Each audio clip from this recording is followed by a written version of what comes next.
हमने पिछले अध्याय में इंडियन कॉन्स्टिट्यूशन यानी भारतीय संविधान के बारे में पढ़ा। अब उसी क्लास 11th की पॉलिटिकल साइंस की फर्स्ट बुक को के दूसरे चैप्टर यानी मूल अधिकार फंडामेंटल राइट्स जिसे कहते हैं इंग्लिश में, उसके बारे में हम कुछ इंपॉर्टेंट टॉपिक्स पे डिस्कस करेंगे जो एग्जामिनेशन पॉइंट ऑफ व्यू से बहुत महत्वपूर्ण है। इसमें हम देखेंगे कि मूल अधिकार होता क्या, उसकी डेफिनेशन पे देखेंगे, परिभाषा देखेंगे, किन किन समितियों से वो आया, संविधान के किन भागों में उसे रखा गया है, और संविधान के कितने मूल अधिकार हैं और कौन कौन से हैं और कितनों को कौन कौन से हटा दिए गए हैं इत्यादि पे हम चर्चा करेंगे। और साथ में कुछ महत्वपूर्ण टॉपिकों पे भी हम आज चर्चा करेंगे।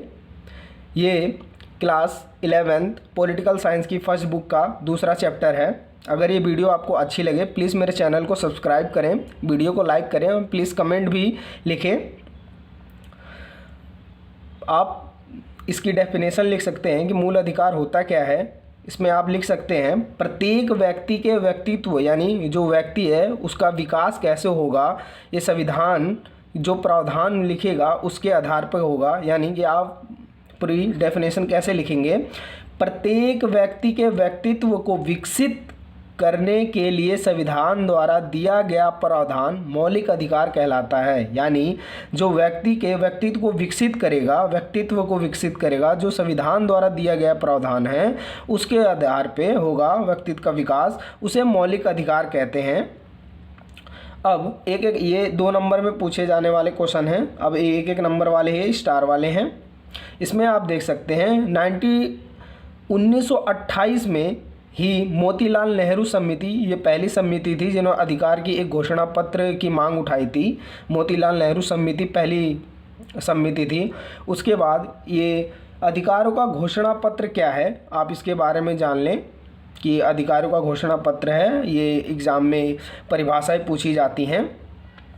इसकी आप परिभाषा लिख सकते हैं मानव अधिकारों की वह सूची, यानी मानव जो इंसान है उनके अधिकारों की वह सूची जिसे लोकतांत्रिक सरकार द्वारा जनता को प्रदान किया जाता है। यानी जो डेमोक्रेटिकल सरकार है वो पीपल जो सिटीजन रह रहे हैं उनको जो सूची दे रही है उसको घोषणा पत्र कहते हैं। यानी मानव अधिकारों की वह सूची यानी ह्यूमन राइट्स की वह सूची, वह लिस्ट जो लोकतांत्रिक यानी डेमोक्रेसी सरकार जो दे रही है वो जो प्रदान करी उसे अधिकारों की घोषणा कहते हैं। आप हिंदी में इस तरह से देख सकते हैं कि मानव अधिकारों की वह सूची जिसे लोकतांत्रिक सरकार द्वारा जनता को प्रदान किया जाता है। सरकार एक सूची देती है, इसमें सारे अधिकार यानी उसकी घोषणा पत्र घोषणा होती है, अधिकार लिखे होते हैं, उसे अधिकारों का घोषणा पत्र कहा जाता है। अब इसमें संविधान के भाग 3 में यानी जो संविधान का भाग तीसरा है उसमें अनुच्छेद 12 से 35 मूल अधिकारों का विस्तार है। यानी कि जो अनुच्छेद संविधान के अनुच्छेद हैं 12 से 35 में ही मौलिक अधिकारों का वर्णन किया गया है। यानी मूल अधिकार या मौलिक अधिकार बात एक ही हैं, अब अधिकारों का वर्णन किया गया है। संविधान के भाग 3 को ही भारत का मैग्ना कार्टा की संज्ञा दी गई है, ये बात आप ध्यान रखें। अब भारत के संविधान में 7 मूल अधिकार प्रदान किए गए हैं, वैसे तो 6 हैं। एक संपत्ति का जो अधिकार है उसे हटा दिया गया, वो हम आगे डिस्कस करेंगे यहाँ इसमें इसी पेज पर। अब यहाँ संविधान ये के अगर पूछता है कि कितने अधिकार हैं तो आप 6 लिखें और 7वें को लिखें कि इसको कैसे हटाया गया, वो आगे हम डिस्कस करते हैं। ये अनुच्छेद आप ध्यान से याद रखें अपना। समानता का अधिकार पहला है अनुच्छेद 14 से 18, स्वतंत्रता, इसकी व्याख्या हम आगे करेंगे विस्तार से। आप छोटा आप पहले ये दिमाग में बैठा लें। समानता का अधिकार अनुच्छेद 14 से 18, स्वतंत्रता का अधिकार आप देख सकते हैं अनुच्छेद 19 से 22। ये यानी अनुच्छेद है, ये शॉर्ट फॉर्म में लिखा हुआ है। शोषण का अधिकार अनुच्छेद 23 से 24, धर्म की स्वतंत्रता का अधिकार अनुच्छेद 25 से 28, संस्कृति और शिक्षा का संबंधी अधिकार अनुच्छेद 29 से 30, संपत्ति का अधिकार अनुच्छेद 31, संवैधानिक उपचारों का अधिकार अनुच्छेद 32। इस जो संपत्ति का अधिकार था इसे क्या किया गवर्नमेंट ने, संपत्ति के अधिकार को 44वें संविधान अधिनियम 1978 द्वारा मूल अधिकार सूची से हटा दिया गया। ये याद रखें कि संपत्ति का अधिकार कब हटाया गया, ये क्वेश्चन पूछ सकता है। तो याद रखें संपत्ति के अधिकार को 44वें संविधान अधिनियम 1978 या 1978 द्वारा मूल अधिकारों की सूची से हटा दिया गया। इसमें संविधान के भाग 12 में अनुच्छेद 300 का, याद रखें 300 का के तहत कानूनी अधिकार बना दिया गया। इसे आगे हम अगले पेज पर डिस्कस करते हैं। अब जो अधिकार आपने पिछले पेज पे पढ़ा है उसकी व्याख्या यानी विस्तार वाइज हम देखेंगे कि ये क्या है। समता का अधिकार का मतलब होता है कि आप सभी के लिए समान हैं, आपके लिए किसी भेदभाव नहीं किया जाएगा। आप इतनी बात ध्यान रखें, आपके साथ कोई भेदभाव नहीं किया जाएगा। समता का अधिकार का मतलब है, पहला पॉइंट देख लें आप, विधि के समक्ष समता यानी समानता, विधियों द्वारा समान संरक्षण, यानी जो गवर्नमेंट की नीतियां रहेंगी, जो विधि है, जो कानून है, वो उसके लिए आप सभी समान हैं, किसी के साथ कोई भेदभाव नहीं किया जाएगा, आप सभी समान और संरक्षण हैं। दूसरा पॉइंट है धर्म, मूल, वंश, लिंग और जन्म के स्थान के आधार पर विभेद का प्रतिषेध, यानी आप किसी भी धर्म के हो, किसी भी मूल के हो, किसी भी वंश के हो, किसी भी लिंग के हो, किसी भी जन्म स्थान के हो, आपके साथ कोई भेदभाव नहीं किया जाएगा। अगर कोई भेदभाव करता है तो उसको सज़ा, कानूनी सज़ा दी जाएगी। ये अनुच्छेद 15 में, ये अनुच्छेद याद रखें, ये अनुच्छेद मैंने रेड पेन से लिख रखे हैं। लोक नियोजन के विषय में अवसर की समानता, यानी जो सर्विस है इंडियन गवर्नमेंट की, उसमें और भी कुछ जो सर्विसेज होती हैं उसमें लोक नियोजन के विषय में जो अवसर की जो समानता, वो सभी समान है अपनी अपनी क्वालिफिकेशन के हिसाब से। अस्पृश्यता का अंत और उसका आचरण निषेध, यानी जो छुआछूत है उसका अंत चाहती है गवर्नमेंट। वो अगर कोई छुआछूत का विभेद करता है तो उसके लिए कड़ी कार्रवाई की जाएगी। इसका आचरण निषेध है, यानी कि आप इसे छुआछूत की मान्यता को बढ़ावा नहीं दे सकते, उसको ख़त्म करना है। सेना या विधा, यानी विधा यानी शिक्षा संबंधी सम्मान के सिवाय किसी उपाधियों पर रोक, यानी जो सेना और शिक्षा से मिलने वाली उपाधियां हैं, यानी सेना में जनरल, कर्नल, मेजर, ये आप अपने नाम के आगे लगा सकते हैं। शिक्षा से मिलने वाले जैसे कि डॉक्टर मिलता है, डॉक्टर MBBS, ये सब अपने नाम के आगे लगा सकते हैं। जो शिक्षा से मिली गई हो, आपने ग्रहण की हो, उसकी जो नाम की जो उपाधि होती है ना, वो आप लगा सकते हैं, अन्यथा नहीं, आप और बाकी नहीं लगा सकते। अगला अधिकार है स्वतंत्रता का अधिकार, यानी कि आप पूर्ण रूप से भारत में स्वतंत्रता हैं, आप पे किसी चीज़ का प्रतिबंध नहीं है, जब तक नहीं है, यानी कब तक नहीं है प्रतिबंध, जब तक दूसरे के अधिकारों का हनन नहीं होता है आप, तब तक आप स्वतंत्र हैं। इसमें 6 अधिकारों की सुरक्षा, यानी वाक अभिव्यक्ति, यानी आप बात कर सकते हैं, लोगों से मिलजुल सकते हैं, सम्मेलन कर सकते हैं, संघ यानी संगठन बना सकते हैं, संरक्षण करें, निवास कर सकते हैं, वृत्ति, यानी इन सभी में आप पूर्ण रूप से स्वतंत्र हैं। आप संगठन बनाइए, लोगों से दोस्ती कीजिए, बात कीजिए, घूमिए, आइए जाइए, निवास कीजिए, व्यापार कीजिए, आप पूर्ण रूप से स्वतंत्र हैं। जब तक हैं ये, तब तक ये कि दूसरों के अधिकार को हानि ना पहुंच रही हो। अगला पॉइंट है इसमें, अपराधों के लिए दोष सिद्धि के संबंध में संरक्षण, यानी जो अपराध होते हैं, कभी कभी राष्ट्रपति के लिए माफ़ीनामा के लिए आप जा सकते हैं, उसको सिद्धि करने के संबंध में संरक्षण है। और तीसरा पॉइंट है प्राण और दैहिक स्वतंत्रता का संरक्षण। चौथा पॉइंट है प्रारंभिक शिक्षा का अधिकार, यानी जो बेसिक शिक्षा है, बेसिक शिक्षा स्ट्रक्चर है, यानी प्राइमरी, पहली से अब तो 8वीं तक का सरकार ने जो शिक्षा पद्धति लाई है वो अनिवार्य कर दिया है सभी बच्चों के लिए, यानी पहली से 8वीं तक की कक्षा तक सभी बच्चे निःशुल्क शिक्षा प्राप्त करेंगे। कुछ दशाओं में गिरफ्तारी और निरोध से संरक्षण। तीसरा है धर्म की स्वतंत्रता का अधिकार, यानी आपके धर्म की स्वतंत्रता का अधिकार है। अतः पहला पॉइंट दे सकते हैं आप इसमें, अंतकरण की और धर्म के अबाध रूप से मानने, आचरण और प्रचार करने की स्वतंत्रता, यानी आप अपने धर्म को माने, आचरण करें, प्रचार करें, ये आप करने के लिए पूर्ण स्वतंत्र हैं। लेकिन कब तक आप स्वतंत्र हैं या आप ये सब करने के लिए, जब तक दूसरे के धर्म प्रभावित ना हो रहे हों, यानी किसी दूसरे का धर्म प्रभावित हो रहा है तो आप पे प्रतिबंध लगाया जा सकता है। धार्मिक कार्यों के प्रबंध की स्वतंत्रता, यानी आप अपने धर्म के मामले में कार्यों में पूर्ण रूप से स्वतंत्र है। सरकार आपकी कोई दखलंदाजी नहीं करेगी और ना ही सरकार आपके धर्म को बढ़ावा देगी। यानी सरकार का कोई धर्म नहीं होता, सभी उसके लिए सामान्य होते हैं। किसी धर्म की अभिवृद्धि के लिए करों के संपादन के बारे में स्वतंत्र हैं आप। कुछ शिक्षा संस्थाओं में धार्मिक शिक्षा या धार्मिक उपासना में उपस्थित होने के बारे में स्वतंत्रता, यानी जो शिक्षा है उसमें आप धार्मिक शिक्षा या धार्मिक उपासना में उपस्थित होने की स्वतंत्रता है आप। सभी धर्मों की समानता, यानी अभी मैंने आपको ऊपर बताया कि सरकार का कोई धर्म नहीं होता, संविधान का कोई धर्म नहीं है, सभी के लिए वो सम्मान है। चौथा है ये चौथा है, नंबर डाल दूं जिससे आप भूलेंगे नहीं।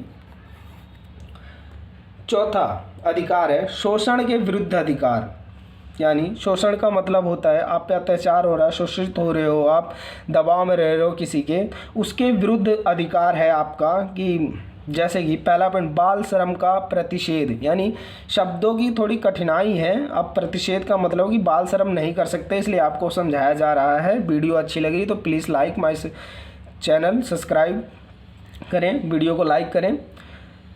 शोषणता के विरुद्ध अधिकार, बाल श्रम का प्रतिषेध, यानी आप बाल श्रम यानी 16 साल की उम्र से बच्चों को, यानी 12 साल 16 साल 17 साल 18 साल से जो कम के बच्चे हैं उनको आप जोखिम भरे काम नहीं करवा सकते। यानी दूसरा पॉइंट में आप देख सकते हैं कारखानों आदि में बच्चों के नियोजित और प्रतिषेध, यानी 14 वर्ष से कम आयु वाले बच्चे कारखाने में काम नहीं करेंगे।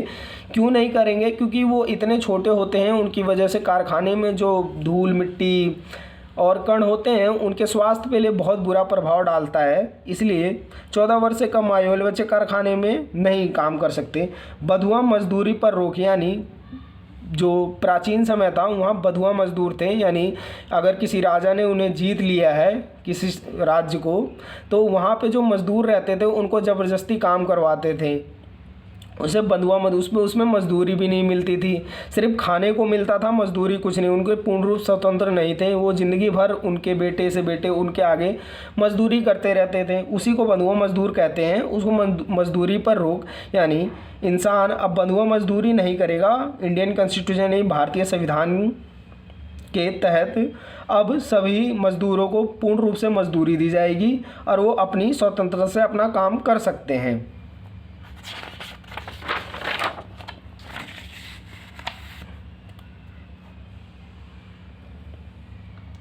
अगला है संस्कृति और शिक्षा संबंधी अधिकार। ये अगली हमारी अधिकार है, ये 5वां है, ये 6ठा है। 7वां आपने डिस्कस कर ही लिया है, संपत्ति के अधिकार को हटा दिया गया। संस्कृति और शिक्षा संबंधी अधिकार में पहला पॉइंट है अल्पसंख्यकों की भाषा, लिपि और संस्कृति की सुरक्षा, यानी जो अल्पसंख्यक हैं जिनकी संख्या कम होती है उसे अल्पसंख्यक कहते हैं, क्योंकि वो कुछ ही सीमित मात्रा में बचे होते हैं। उनकी जो लिपि जो है, भाषा है, संस्कृति है, वो विलुप्त ना हो जाए, उनके लिए विशेष अधिकार भारतीय संविधान ने दिया है। शिक्षा संस्थाओं की स्थापना और प्रशासन करने की अल्पसंख्यक वर्गों का अधिकार है, यानी शिक्षा जो संस्थाओं की स्थापना वो कर सकते हैं, प्रशासन करने की अल्पसंख्यक वर्गों का अधिकार पूर्ण रूप से प्राप्त होगा। ये 2 ही पॉइंट हैं इसमें। अब संवैधानिक उपचारों का अधिकार, ये बहुत इम्पोर्टेंट है, बहुत वेरी इम्पोर्टेंट है, ये एकदम इम्पोर्टेंट। क्यों? क्योंकि ये हर साल एग्जामिनर क्या करता है, इसको पूछता है। ये छोटे में वाक्य, अगर ये 4 नंबर में पूछे तो ये छोटे में वाक्य है, ये आगे चल के हम बड़े में वाक्य देखेंगे सभी का। अभी आप छोटे में देखें। संवैधानिक उपचारों का अधिकार, मूल अधिकारों को परिवर्तित करने के लिए उच्च न्यायालय में जाने का अधिकार है, यानी कुछ अधिकार हैं जो आपको उच्च न्यायालय सीधा जाने का अधिकार देते हैं। इसमें शामिल याचिका, यानी रीट प्रकार या क्षेत्र कह सकते हैं। इसमें एग्जामिनर याद रखना, रीट भी शब्द का प्रयोग कर सकता है, या उपचारों का अधिकार का, या संवैधानिक उपचारों का अधिकार का शब्द का प्रयोग कर सकता है। बंदी प्रत्याशीकरण, ये इसे लैटिन भाषा में लिया गया है, जिसका शाब्दिक अर्थ होता है शरीर को प्रस्तुत किया जाए। यानी बंदी प्रत्याशीकरण का मतलब होता है शरीर को प्रस्तुत करना न्यायालय के सामने। अगर कोई मुजरिम है, कोई पकड़ा गया है किसी केस में, तो वो उसको अधिकार है कि शरीर मतलब उसको प्रस्तुत किया जाए सर्वोच्च न्यायालय में, या न्यायालय में किसी भी न्यायाधीश के सामने। परमादेश, इसका आप शाब्दिक हम आदेश देते हैं, मतलब अपराधी की आदेश दो। प्रतिषेध, इसका अर्थ होता है रोकना, सर्वोच्च न्यायालय किसी भी निर्णय को रोक सकती है। प्रत्यक्षकरण, इसका शाब्दिक अर्थ है प्रमाणित होना या सूचना देना, किसी व्यक्ति को सूचना या मिलता है। अधिकार पृच्छ, यानी शाब्दिक अर्थ में इसका अर्थ किसी अधिकार पृच्छ या वारंट के द्वारा, यानी कि मेरा अधिकार है कि मैं जानना चाहता हूँ कि मुझे क्यों गिरफ्तार किया जा रहा है।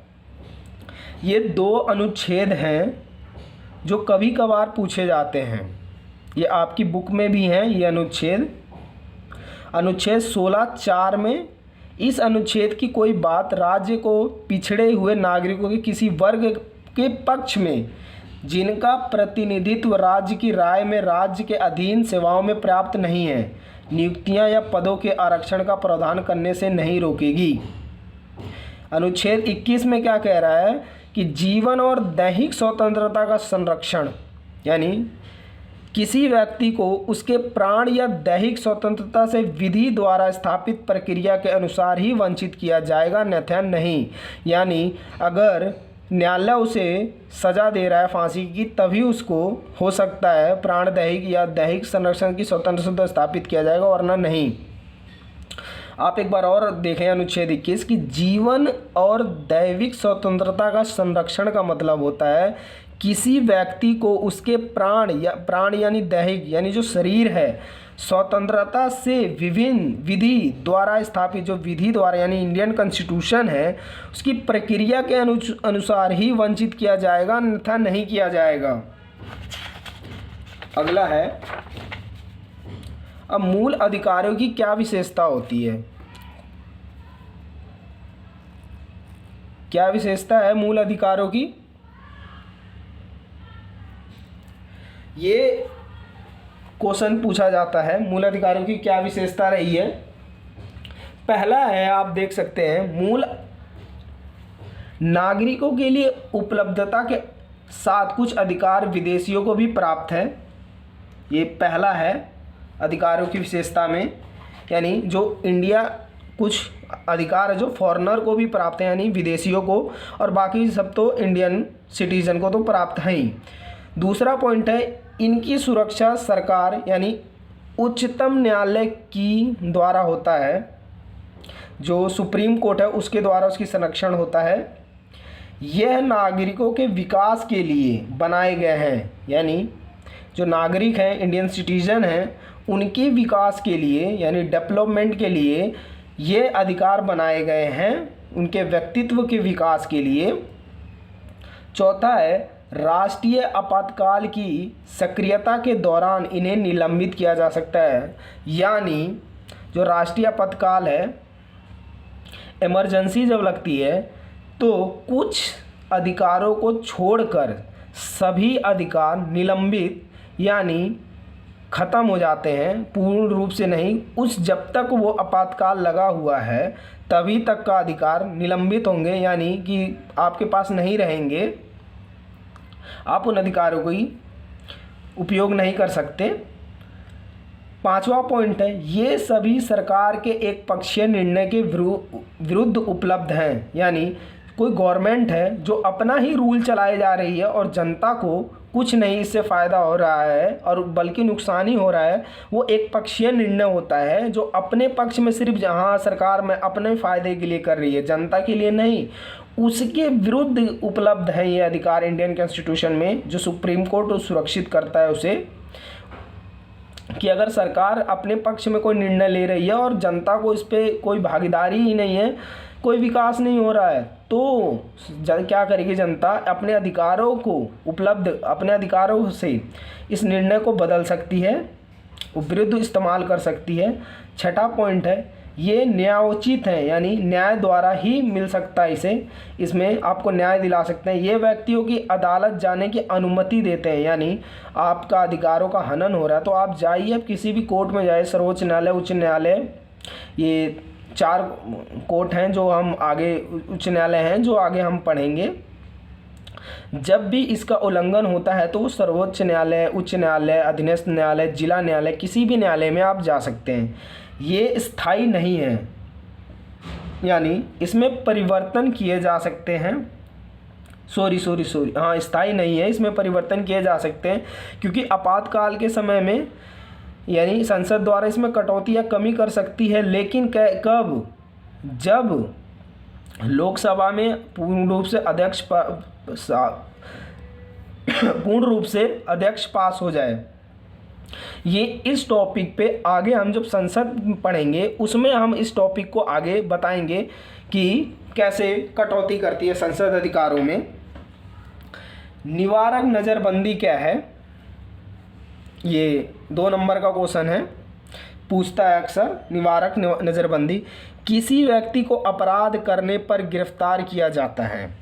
याद रखना, किसी व्यक्ति को अपराध करने पर गिरफ्तार किया जाता है, पर इसके अपवाद भी हैं। कभी कभी किसी व्यक्ति को इस आशंका पर भी गिरफ्तार किया जाता है कि वह कोई गैर कानूनी कार्य करने वाला है और फिर उसे वर्णित प्रक्रिया का पालन किए बिना ही कुछ समय के लिए जेल भेजा जा सकता है। यानी अगर किसी अधिकारी को लगता है कि ये व्यक्ति गलत काम करने आया है या गलत हो जाए तो उसे बिना बताए आप उसे गिरफ्तार कर लिया जाता है। जिसे निवारक नज़रबंदी अधिकतम 3 महीने के लिए ही होती है। उसे अधिकार के लिए जाएगा, उस पर कोई भी प्रक्रिया नहीं चलाई जाएगी, छानबीन हो जाएगा। अगर वो निर्दोष पाया जाता है तो छोड़ देता है। अधिकतर निवारक नज़रबंदी 3 महीने के लिए काम करती है। आप ये मोटा मोटा समझ लें। अगला है जीवन और व्यक्तिगत का अधिकार। ये प्रीवियर क्वेश्चन पेपर में पूछा था। जीवन और व्यक्तिगत का अधिकार किसी भी नागरिक को कानून द्वारा आधारित प्रक्रिया का पालन किए बिना उसके जीवन और व्यक्तिगत स्वतंत्रता से वंचित नहीं किया जा सकता। यानी जो नागरिक है उसको कानून और निर्धारित प्रक्रिया का जो बिना पालन किए बिना, यानी जो बिना पालन नहीं करेंगे आप कॉन्स्टिट्यूशन के, जीवन और व्यक्तिगत स्वतंत्रता से वंचित नहीं कर सकते आप। किसी भी व्यक्ति को बिना कारण बताए गिरफ्तार नहीं किया जा सकता। यानी आप किसी व्यक्ति को गिरफ्तार कर रहे हैं, यानी जो पुलिस आती है घर पे गिरफ्तार करने, पहले वो कारण बताएगी कि हम यहाँ आए क्यों हैं, आपको क्यों गिरफ्तार कर रहे हैं। ये सारी चीज़ें बताने के बाद ही आपको वो हथकड़ी पहनाती है और फिर लेके जाती है। ऐसे पकड़ के ले जाते हैं आजकल तो। गिरफ्तार किए जाने पर उस व्यक्ति को अपने पसंदीदा वकील के माध्यम से अपना बचाव कर सकता है। यानी जो जीवन और अभिव्यक्ति का अधिकार है उसमें मोस्ट इम्पोर्टेंट क्वेश्चन है ये। जो व्यक्ति है उसको अगर गिरफ्तार किया जा रहा है तो जो अपनी पसंद, यानी वो कितने भी वकील, एक वकील कितने भी पावरफुल वकील को कर सकता है, कितने भी बड़े वकील को, अपने मनपसंद वकील को बुला सकता है अपना बचाव के लिए। पुलिस अभिव्यक्त को 24 घंटे के अंदर निकटतम मजिस्ट्रेट के सामने पेश करेगा। यानी जो पुलिस ने जिस व्यक्ति को भी गिरफ्तार किया है उसको क्या करेगा, किसी मजिस्ट्रेट, यानी मजिस्ट्रेट, उच्च न्यायालय न्यायाधीश के अधिकारियों, न्यायाधीश के सामने या मजिस्ट्रेट के सामने पेश करेगा, कहेगा जी हाँ जी ये मुजरिम है, और फिर उस पर मजिस्ट्रेट मुकदमा चलाएगा।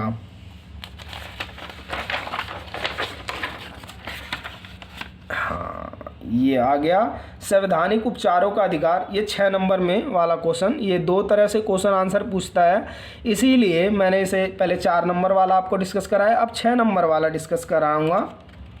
इस पर डिस्कस करेंगे संवैधानिक उपचारों का अधिकार। इसमें डॉक्टर वी.आर. अम्बेडकर बाबा साहब का बहुत बड़ा योगदान रहा है इस संवैधानिक उपचारों के अधिकार को लिखने में, बताने में। इसमें क्वेश्चन पूछता है रीट क्या है, इसके कि वो कितने प्रकार के होते हैं। पहला क्वेश्चन तो यही बन जाएगा यहीं से। दूसरा है संवैधानिक उपचारों का अधिकार, ये 6 नंबर का क्वेश्चन, संवैधानिक प्रीवियर्स में पूछा गया था ये। संवैधानिक उपचारों का अधिकार क्या है? इसमें आप इंट्रोडक्शन में लिखेंगे, डॉक्टर अंबेडकर ने इस अधिकार को संवैधानिक का हद यानी आत्मा की संज्ञा दी, हार्ट कहा है। इसके अंतर्गत हर नागरिक को यह अधिकार प्राप्त है कि वह अपने मौलिक अधिकारों के उल्लंघन की स्थिति में सीधे उच्च न्यायालय या सर्वोच्च न्यायालय जा सकता है। यानी ये वही अधिकार है, संवैधानिक उपचारों का अधिकार, जो हमें अधिकार प्रदान करता है कि अगर हमारे कोई भी अधिकार, यानी जो हमने 6 अधिकारों को डिस्कस किया, उनमें से किसी भी अधिकार का हनन हो रहा है तो हम डायरेक्टली यानी सीधे ही सर्वोच्च न्यायालय या उच्च न्यायालय जा सकते हैं। अगला पॉइंट है, सर्वोच्च न्यायालय या उच्चतम न्यायालय या उच्च न्यायालय मौलिक अधिकारों को लागू करने के लिए सरकार को आदेश और निर्देश दे सकते हैं कि जो सुप्रीम कोर्ट है वो गवर्नमेंट को क्या कहेगा कि मैं आदेश देता हूं कि इस अधिकारों को लागू किया जाए। अब रीट के बारे में यानी संवैधानिक उपचारों के अधिकार के बारे में पहला है, ये दूसरा है, ये तीसरा है, चौथा है और बाकी पीछे पेज में है। पहला है बंदी प्रत्याशीकरण। ये न्यायालय किसी गिरफ्तार व्यक्ति को न्यायालय के सामने प्रस्तुत करने का आदेश देता है। यानी बंदी प्रत्याशीकरण का मतलब होता है कि उसको प्रस्तुत करो, हाँ, उसका मतलब होता है उसको प्रस्तुत करो। जो सर्वोच्च न्यायालय कहता है कि जिस व्यक्ति को आपने गिरफ्तार किया उसको हमारे सामने प्रस्तुत करो, बताओ तो क्यों गिरफ्तार किया। यदि गिरफ्तारी का तारीख या कारण गैर कानूनी या असंतोषजनक हो तो न्यायालय गिरफ्तार व्यक्ति को छोड़ने का आदेश दे सकता है। यानी जो सुप्रीम कोर्ट में जब उसकी कार्यवाही चलेगी, यानी न्यायालय में जब उसकी कार्यवाही चलेगी, अगर जज को लगता है कि नहीं यार इसको तो गलत तरीके गैर कानूनी तरह से असंतोषजनक से इसे मतलब ऐसे ही गिरफ्तार कर लिया पुलिस वालों ने, तो उसको व्यक्ति को छोड़ सकता है। ये पहला पॉइंट है। परमादेश यानी इसका शाब्दिक अर्थ होता है हम आदेश देते हैं, यानी सर्वोच्च न्यायालय आदेश देता है। जब न्यायालय को लगता है कि कोई सार्वजनिक पदाधिकारी अपने कानूनी और संवैधानिक दायित्वों का पालन नहीं कर रहा है और उसे किसी व्यक्ति का मौलिक अधिकार प्रभावित हो रहा है। यानी जब कोई अधिकारी होता है सरकारी, वो अपने पद का गलत इस्तेमाल कर रहा होता है, यानी अपने अधिकारों का, अपने पद का, अपने संवैधानिक दायित्वों का पालन नहीं कर रहा होता है और लोगों को कष्ट होता है, उनके अधिकारों को, मौलिक अधिकारों को प्रभावित हो रहा है, उनका सार्वजनिक जीवन सही नहीं चल रहा है, उससे वो क्या कहते हैं कि सर्वोच्च न्यायालय में व्यक्ति जिसके मौलिक अधिकार को हनन हो रहा है वो सर्वोच्च आवेदन करता है, तब जाके सर्वोच्च न्यायालय ये आदेश देता है। ये वो लिखता है, परमादेश शब्द का अर्थ होता है कि हम आदेश देते हैं। ये एक बात याद रखना, परमादेश का मतलब होता है कि हम आदेश देते हैं।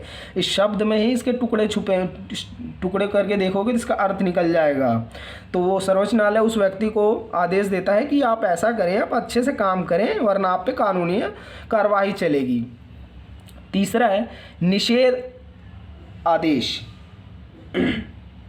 इसका जब कोई निचली अदालत अपने अधिकार क्षेत्र का अतिक्रमण करके किसी मुकदमे की सुनवाई करती है तो ऊपर की अदालत उसे ऐसा करने से रोकने के लिए निषेध आदेश जारी करता है। यानी जो मान लो निम्न जो नीचे की अदालतें हैं वो अपने अधिकार का अतिक्रमण कर रही हैं, यानी गलत प्रयोग कर रही हैं, तो उस मुकदमे को सुनवाई कर रही हैं, तो लगता है जब ऊपर की अदालतों या ऊपर यानी सुप्रीम कोर्ट को ये लगता है कि नहीं इसको मेरे पास होना चाहिए मुकदमा, इसमें गलत वो चल रही हैं सुनवाइयाँ, तो वो अपने आदेश देता है रोकने के लिए कि अब ये आप नहीं सुनेंगे, ये अब ऊपर की अदालतों में सुना जाएगा। चौथा है अधिकार पृक्ष, यानी किसी जब न्यायालय को लगता है कि कोई व्यक्ति ऐसे पद पर नियुक्त हो गया है जिस पर उसका कोई कानूनी हक नहीं है, तब न्यायालय उसे पद पर कार्य करने से रोक सकता है। यानी पूछता है व्यक्ति सर्वोच्च न्यायालय कि कोई व्यक्ति मान लो नकल वकल करके या कुछ किसी और कारण से पद पे वो बैठ गया, नियुक्त हो गया, इस पर उसका कानूनी हक है ही नहीं, तो न्यायालय उस पद पर काम करने से उस व्यक्ति को रोक देता है वारंट जारी करके। 4 हो गए, ये 5वां इधर है। उत्पेक्ष रीट, उत्प्रेक्षणा रीट, इसका आप देखिए प्रमाणित होना या सूचना देना, प्रमाणित होना या सूचना देना। ये देखें, जब कोई निचली अदालत या सरकारी अधिकारी बिना अधिकार के कोई कार्य करता है तो न्यायालय उसके समक्ष विचाराधीन मामले को उससे लेकर प्रत्यक्षण द्वारा उसे ऊपरी की अदालत के अधिकारी को हस्तांतरित कर देता है। यानी कोई जो मुकदमा मान लो अदालत में चल रहा है, यानी निचली अदालत में या सरकारी अधिकारी है जो वो मुकदमा सुन रहा है, बिना अधिकार के कोई कार्य कर रहा है, यानी जो अधिकारी है वो मुकदमा सुन रहा है, बिना अधिकार के अपने काम किए जा रहा है, मतलब बिना अधिकार के अपने काम कर रहा है, तो न्यायालय जो सुप्रीम कोर्ट है वो क्या कहेगा, उसे अधिकारी को उत्प्रेक्षणा रीट जारी करके ये कहेगा कि आप ऐसा करें कि ये जो मुकदमा है वो दूसरे किसी वो दे दें जज को, यानी दूसरे अधिकारी को हस्तांतरण कर सकता है। ये प्रीवियर क्वेश्चन है।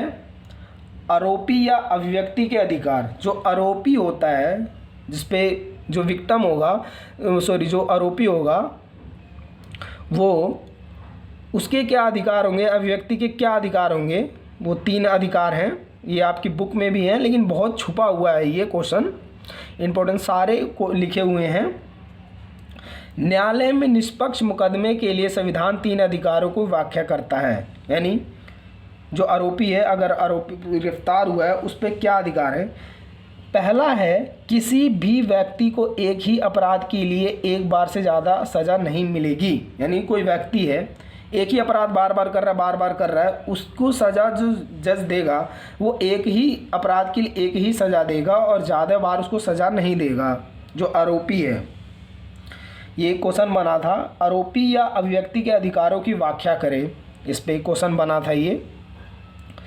दूसरा है, कोई भी कानून किसी भी कार्य को पिछली तारीख से अपराध घोषित नहीं कर सकेगा, यानी को जो कानून है वो किसी भी जो कार्य है को पिछली तारीख यानी जो बीता हुआ है उससे अपराध घोषित नहीं कर सकेगा। तीसरा है, किसी भी व्यक्ति को स्वयं अपने विरुद्ध साक्ष्य देने के लिए नहीं कहा जा सकेगा, यानी जो व्यक्ति है वो अपने विरुद्ध यानी अपने खिलाफ साक्ष्य देने के लिए नहीं कहा जा सकेगा। ये 3 पॉइंट हो गए। अब अगला जो दूसरा ही चैप्टर है उसमें एडिशनल में ऐड होके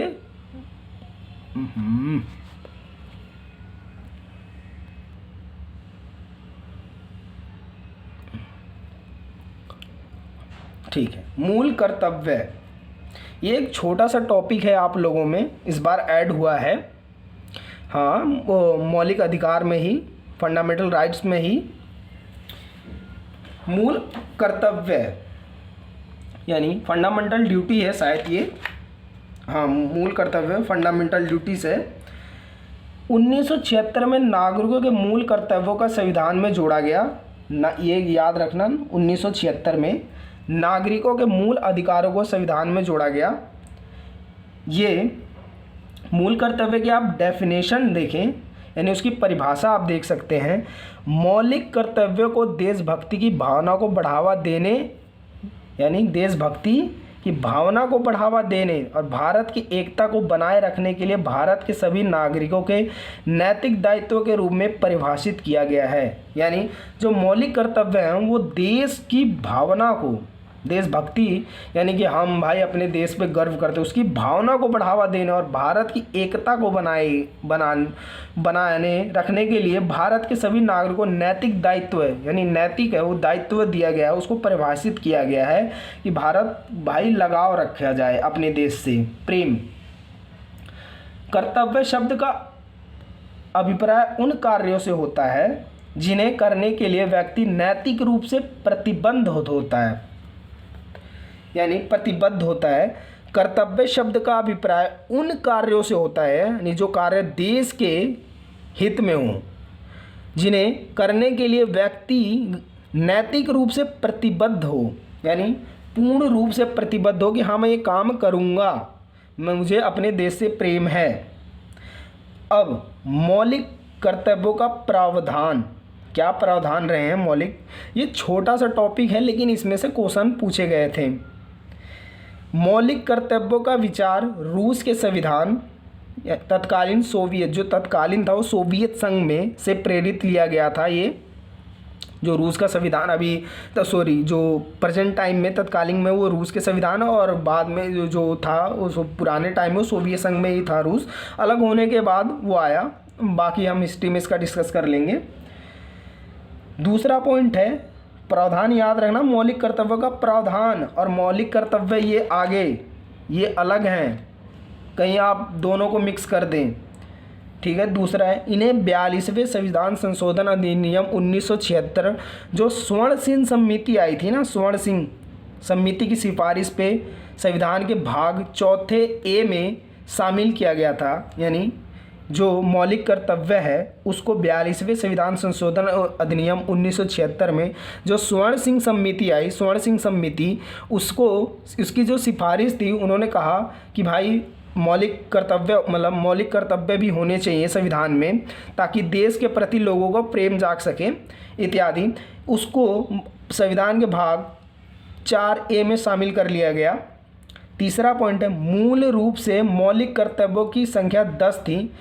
अब पहले जो था मौलिक कर्तव्य उसकी संख्या तो 10 थी, बाद में 86वें संविधान जो नियम 2002 में हुआ ना, जो 86 जो अमेंडमेंट चेंज हुई, 86 में संशोधन हुआ, वो 2002 में हुआ था। मतलब 86वें संविधान संशोधन अधिनियम 2002 जो हुआ के माध्यम से एक और कर्तव्य जोड़ा गया। अब वो कर्तव्य जोड़ा गया, वो 11वां जो कर्तव्य था उसको हम आगे डिस्कस करेंगे। एक बात याद रखना, ये प्रावधान ही है मूल रूप से। एक बार और मैं आपको ध्यान दिलाऊं, ये प्रावधान और मूल कर्तव्य में दोनों में डिफरेंट है। जो मूल रूप से मौलिक कर्तव्य को संख्या 10 थी, बाद में 86वें संविधान संशोधन अधिनियम 2002 के माध्यम से एक और कर्तव्य जोड़ दिया गया। सभी अभी 11वां कर्तव्य संविधान अनुच्छेद 51A भाग 5(1) में सूचीबद्ध है।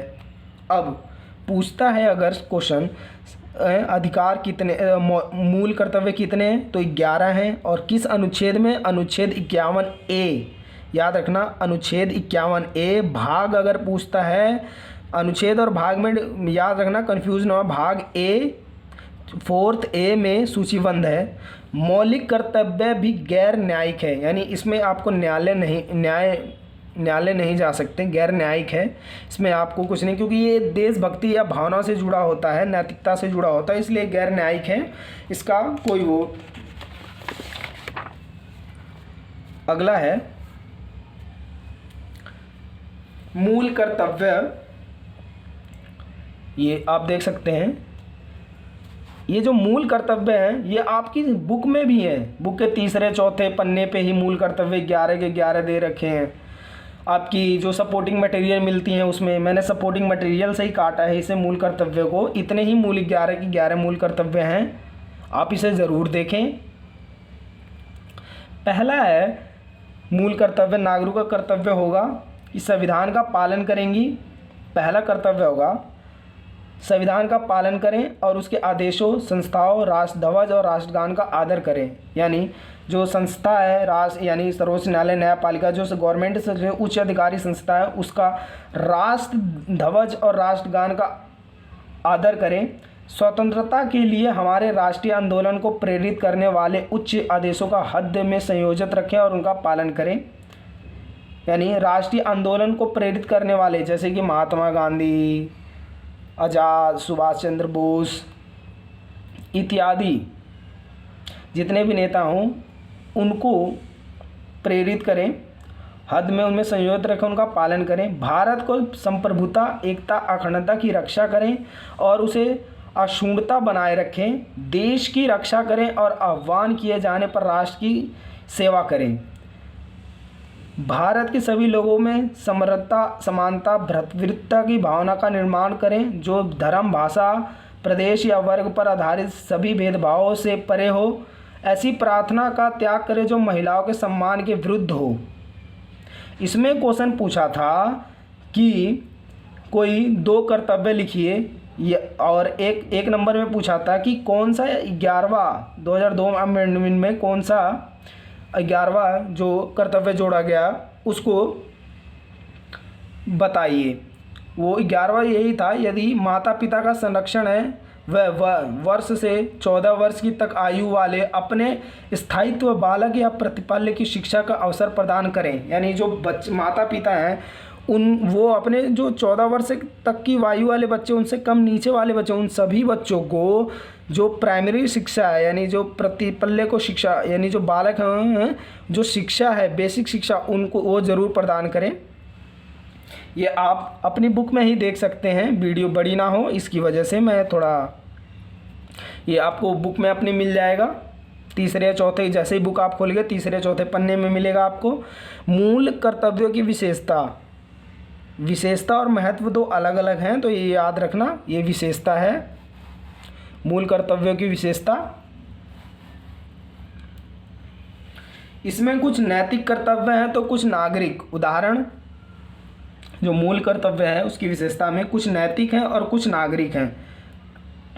स्वतंत्रता संग्राम के उच्चतम आदेशों का सम्मान एवं नैतिक दायित्व है। यानी जो स्वतंत्रता संग्राम के उच्च सम्मान, और जैसे कि जो स्वतंत्रता सेनानी थे उनके नैतिक सम्मान के लिए जो नैतिक दायित्व हैं। जबकि राष्ट्रीय ध्वज और जो राष्ट्रीय गान है इसका आदर करना नागरिक कर्तव्य है। ये याद रखना, दो चीज़ें बताई गई हैं इसमें। दूसरा पॉइंट है ये मूल भारतीय परंपरा, पौराणिक कथाओं और धर्म एवं पद्धतियों से संबंधित है। तीसरा है मूल कर्तव्य केवल भारतीय नागरिकों के लिए है, यानी जो कर्तव्य है वो केवल भारतीय नागरिकों के लिए। यह गैर न्यायोचित है, यानी न्याय नहीं मिल सकता इसमें, आप सर्वोच्च न्यायालय सीधा नहीं जा सकते।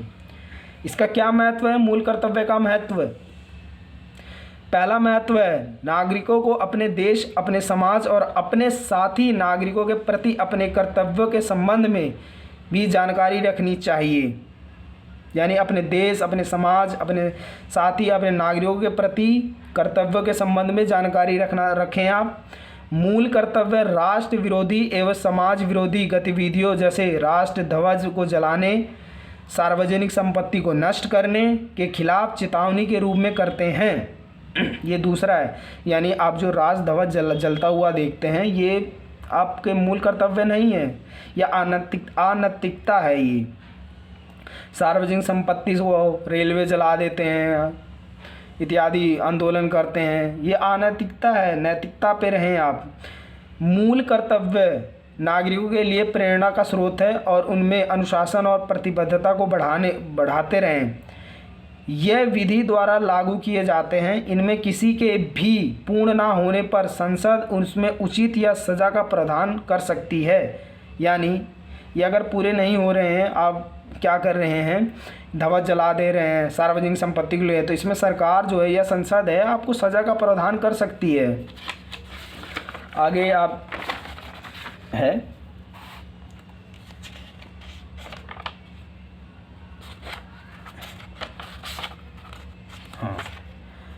राज्य के नीति निर्देशक तत्व, ये छोटा पॉइंट है। हाँ, ये छोटा सा ही है, इसमें इसी वीडियो में डिस्कस कर दे रहा हूँ। राज्य के नीति निर्देशक तत्व क्या है?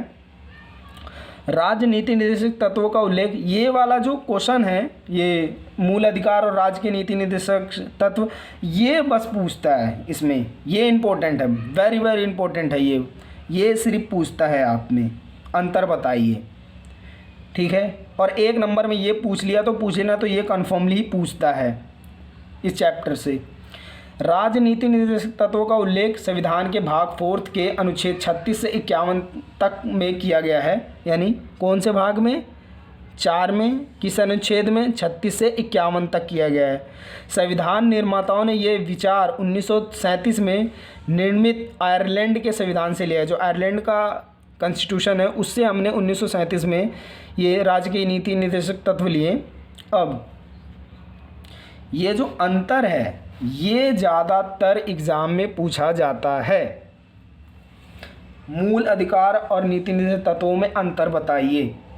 तो मूल अधिकार ये नकारात्मक हैं, जैसे कि राज्य को कुछ मामलों पर कार्य करने से प्रतिबद्ध करते हैं।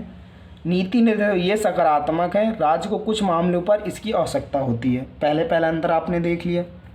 दूसरा अंतर देखें, ये न्यायोचित होते हैं, इनके हनन पर न्यायालय द्वारा उन्हें लागू किया जा सकता है, यानी आप सीधे न्यायालय में जा सकते हैं अगर आपके अधिकारों का हनन हो रहा है और न्यायालय इन अधिकारों को लागू कर सकती है।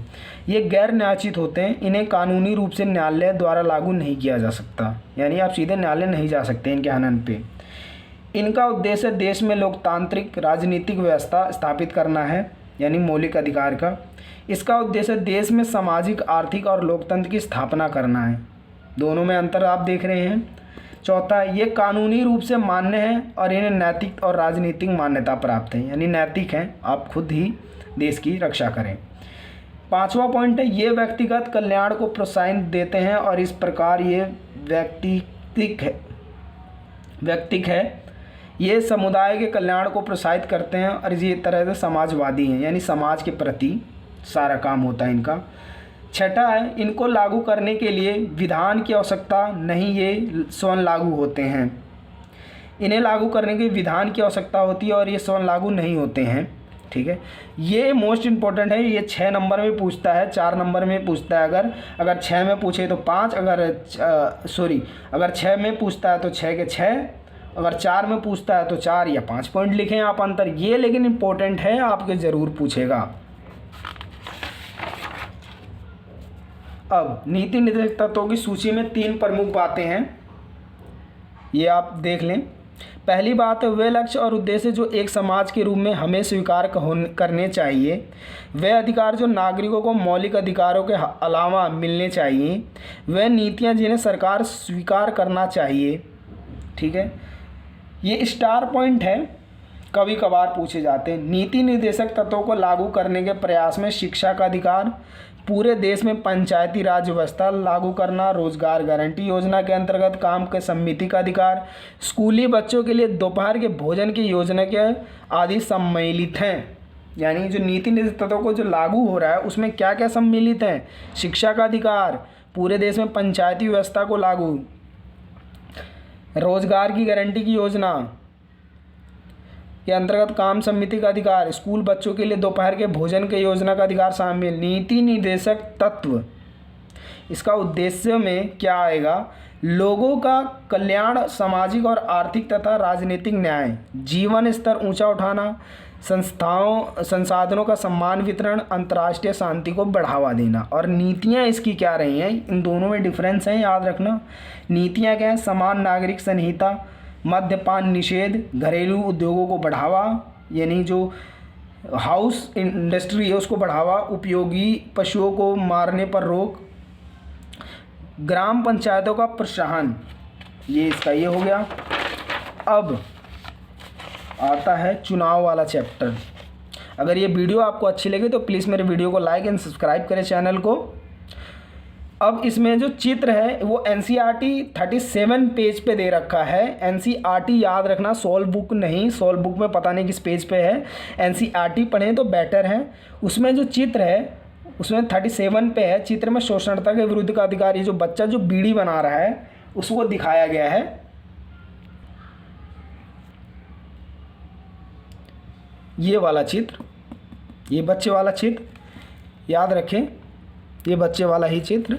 इस चित्र में पूछा आया था कि चित्र में कौन सा अधिकार का उल्लंघन किया है, तो याद रखना शोषणता के विरुद्ध का अधिकार का उल्लंघन देखा जा रहा है। उसी चित्र में बाल मजदूरी की स्थिति बताई जा रही है। इसमें प्रीवियस में पूछा गया था कि इस चित्र में, यानी इस चित्र में कौन सी स्थिति दिखाई गई है, तो भाई इसमें बाल मजदूरी की स्थिति दिखाई है। ये चैप्टर यहीं एंड होता है। अगले चैप्टर में हम पढ़ेंगे चुनाव और प्रतिनिधित्व पे डिस्कस करेंगे। अभी के लिए धन्यवाद।